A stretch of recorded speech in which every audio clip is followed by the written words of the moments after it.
गावभेट दौरा करताय, आभार दौरा करताय, काय भावना आहे?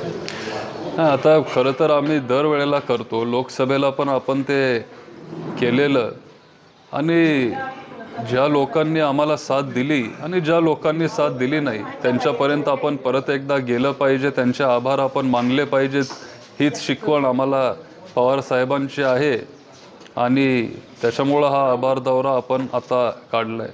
मतपडताळणीसाठी अर्ज केलेला आहे, काय नेमकी भावना आहे, संशय व्यक्त करताय? नाही, खरं तर अख्ख्या महाराष्ट्रामध्ये एक संशयाचं एक वातावरण आहे, संभ्रमाचं वातावरण आहे. फक्त बारामतीतच नाही, जर फक्त इथं असतं तर मग वेगळी गोष्ट आहे. पण अख्ख्या राज्यात जे मोठे मोठे दिग्गज आहेत, कधी न हरणारे नेते, ते तिथं हरलेत. त्यांच्या पारंपरिक मतदारसंघामध्ये एवढं काम करून पण ते तिथं निवडून आले नाहीत. आणि नक्की हे का झालं? आणि जर सुप्रीम कोर्टाने हा अधिकार आम्हाला दिला आहे, साधारण 5% आपण बूथ चेक करू शकतो, 5% बूथ आपण रीचेकिंग करू शकतो, आणि जर हा अधिकार आम्हाला दिला असेल एक नागरिक म्हणून, तर मग ते चेक करायला काय हरकत आहे? अजित पवार असं म्हणतात की लोकसभेच्या नंतर 5 महिन्यात जर लोकांनी जर त्यांचा निकाल बदलला असेल तर आम्ही काय करणार, लोकांची भावना कसं बघताय नाही, ठीक आहे, शेवटी जर खरंच लोकांचा तो कल असेल तर मग तो स्वीकारावाच लागेल.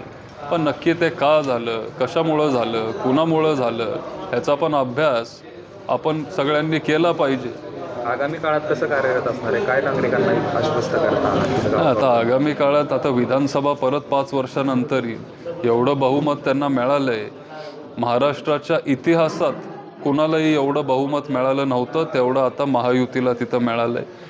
पण आता लगेच आपले कारखान्याच्या निवडणुका येतील, पंचायत समिती, जिल्हा परिषद, जे काय आपले स्थानिक स्वराज्य संस्थेचे जे काही निवडणुका आहेत ते सगळे येतील. सगळी निवडणूक ती वेगळी असते आणि त्या पद्धतीने आम्ही लोकांपर्यंत पुढं जाऊ. काकांचं अभिनंदन केलं? अजून मी करू शकलो नाही, पण उद्या जर ते मला भेटले तर मग 100% करीन, आणि आता तुमच्या माध्यमातून पण मी करीन. थँक्यू.